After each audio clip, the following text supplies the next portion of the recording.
I got game, going insane, MVP, Hall of Fame, I smash straight, call me Dame, gonna get back, make it rain. What's going on, Stin Nation? It's Stin Station, and today I'm going to be talking about the Tom and Jerry movie. I'm going to be explaining the story, so spoilers, but I'm not going to be going over every minute detail because I'm not your English teacher. Also, realistically, we don't want to be here forever, so we're not going to go in depth on everything. Alright, so the movie starts off with Tom and Jerry moving to New York, competing for money and a place to live. Sounds good already. While chasing Jerry, Tom runs into Kayla, another protagonist in this movie. She's also in New York just looking for a job, trying to make it in the city. Jerry finds his hotel and he really likes it. He even makes one of those little mouse holes in there. Then we get to see Kayla get a job at the same hotel by stealing a highly qualified person's resume. While getting acclimated to living at the hotel staff find out about Jerry, so they set out to get rid of him before the wedding that they're conveniently having when Jerry moves in there, but we're not gonna talk about that. Fast forward, Tom and Jerry end up fighting in a hotel room, but Jerry gets away before Kayla gets in there. She was confused and mad when she saw Tom again, but since Tom was a cat, she ended up thinking that Tom could eliminate Jerry, so she gives him a job. Yep, she talked it over with the hotel staff and they gave a cat an actual job. But realism doesn't matter in Tom and Jerry. I don't even know why I brought that up.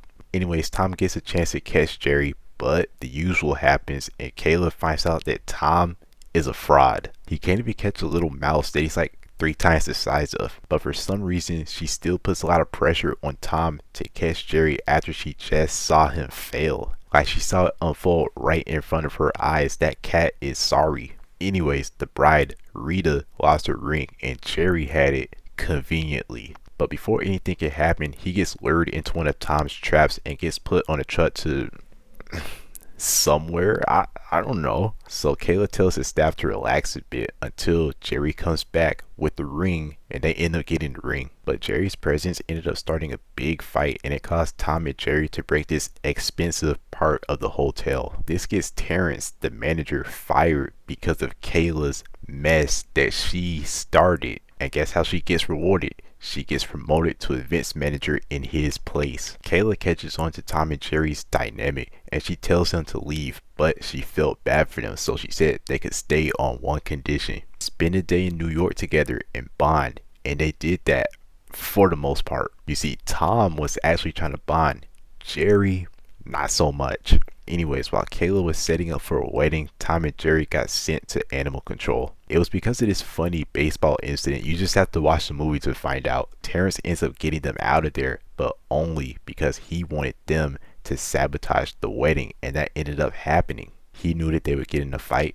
They did, and it just messed up the whole wedding. Terrence got his job back and it made Kayla look bad and she had to fess up for stealing someone else's resume. Smart plan and a pretty good deal if you ask me. Anyways, in a predictable ending, Tom, Jerry, and Kayla end up teaming up to set up another wedding. There, everyone gets their happy ending. Alright, now I'm going to talk about things that I liked about this movie. I'm not a Tom and Jerry expert. Matter of fact, I've only watched it for maybe 2-3 years in my childhood. But I know enough about Tom and Jerry to know that these two stay true to their character in this movie. Jerry is still a smart mouse that is always one step ahead of Tom, and he occasionally gets lucky sometimes. And Tom is still a pathetic cat and he's just as menacing as Courage the Cowardly Dog. Not a whole lot to say about Tom and Jerry in this movie.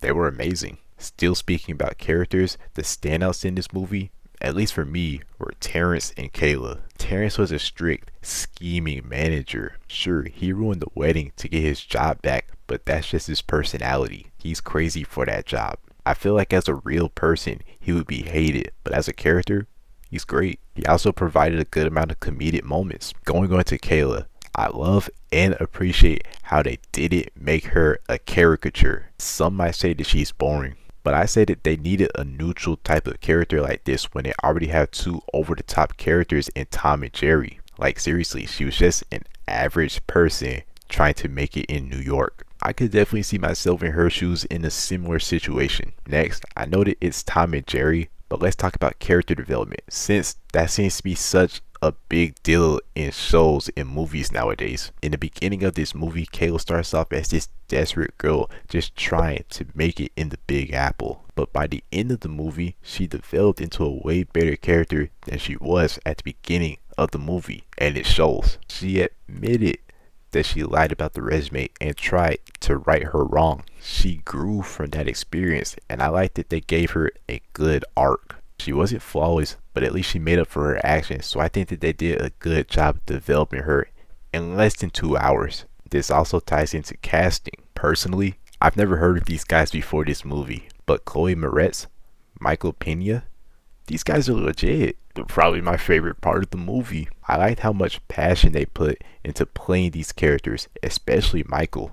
They probably won't get another big role like this ever again because they could be hard to come by, but I want to see them in more projects in the future. Now the last thing we have to talk about are the animated characters in a live action movie. Alright, now I know that some people don't like this because there were some movies that did it, well, not the best. That is true, but I feel like that can't be the case for every single movie. Some people just saw that this movie had cartoon characters in a live action movie and just wrote it off and threw in the towel. This is actually one of the better examples I've seen in recent years. Like, Tom and Jerry look fine, the animation is fine, there's nothing wrong with it, they're fine. At some point, we're gonna have to stop calling stuff bad because of some preconceived bias. Come on, the animation is good here. Now for things that I dislike, I have none. I'm not saying that this movie was flawless, but at least its flaws didn't stick out like a sore thumb. Final thoughts? For some, it might be lackluster or average, but for me,